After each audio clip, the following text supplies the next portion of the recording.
When I first moved to London, I was very conscious of the way that I spoke. My English level, particularly spoken, wasn't the best. I was very shy and I always had a very hard time when I had to give presentations. Over time, I've kind of improved all of this, so I'm going to give you 3 things that I've done over time to become more confident.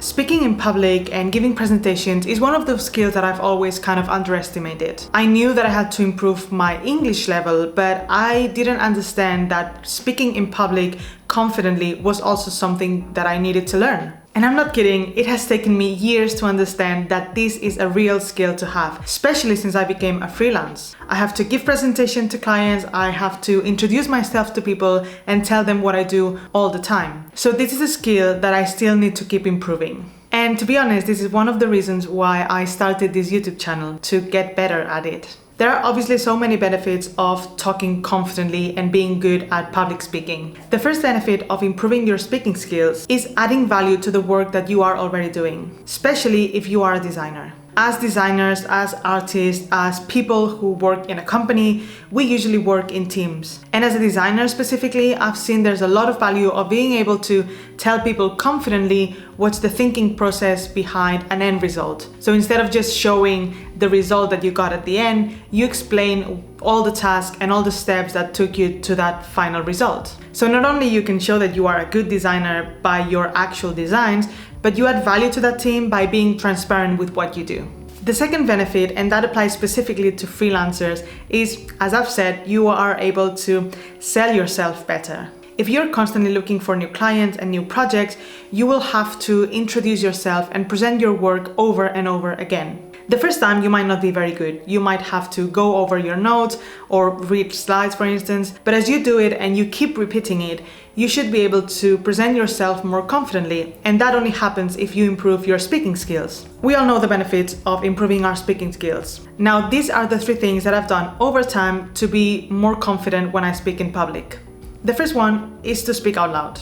I do this when I'm home alone, when I'm doing the dishes, when I'm tidying up the house. I don't do this when I'm walking down the street. And I might do a presentation, like if I have a call with a new client and I know that I will have to explain what my background is or some of my projects. I might be doing the dishes or doing something else, and I do that presentation out loud. I do not memorize full sentences or full blocks of that presentation, but I try to keep in mind key ideas that I don't want to miss. So for instance, every time that I have to introduce myself to a new client and they ask me about my background, I mention that I have a master's degree, I mention that I have 4 years of experience at a company, and that for the last 3 years I've been a freelance. So I have this structure in mind that I almost always repeat, but I don't memorize the full sentences. I just have this structure in mind so I know what comes next. And this structure has come out from speaking out loud when I'm at home. So not only it brings confidence and I feel more prepared when I talk to a client or when I do this presentation,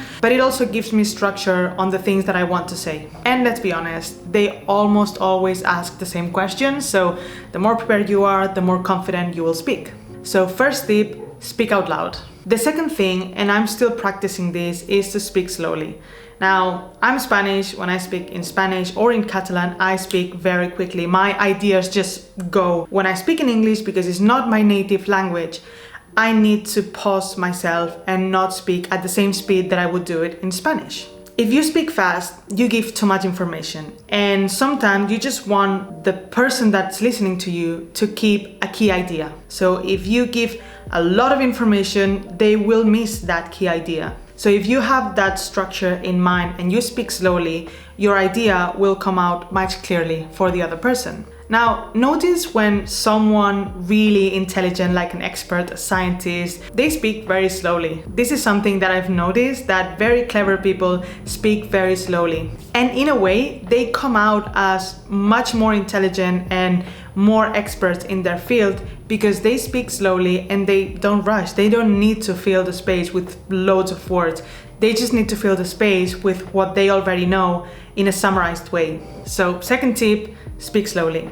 And the third one is to speak to others. You can find someone who you trust to give that presentation, or you can start a YouTube channel or a TikTok account. Who cares? The thing is for you to bring those things together, the speaking out loud and the speaking slowly, into a space where you feel safe and you can speak to others and give your presentation to someone who will give you their honest opinion. Third tip is to speak to others. I have a fourth tip, and this is specifically for non-native English speakers. I'm not a native English speaker, and I'm sure you can tell, and it has taken me loads of years, and I'm still struggling with it, to not feel conscious when I speak in English. Now, I have a huge tip for you. Get out of your head. No one cares how you speak in English. No one cares how you pronounce things. No one cares. The important thing is that you are able to communicate in a language that's not your own. So as long as your message gets through, that's it. You are making an effort. You're speaking a language that you might not be that familiar with,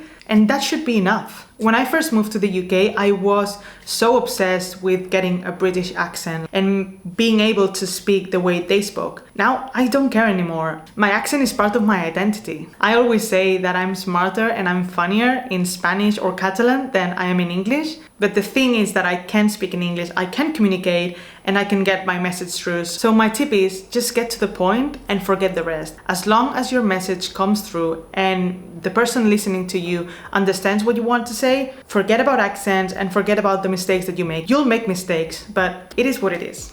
Now, I understand that if you are not a native English speaker, you might be struggling. So I strongly recommend you to go through these 3 things that have helped me a lot. First, speak out loud. Second, speak slowly. And third, speak to others. And trust the process. You'll get better. Remember that we are our own worst critics, and people usually don't care that much the way we speak as long as we get our message through, and that's the most important thing. So if you've liked this video, like, subscribe, the usual YouTube stuff, and I will see you on the next one.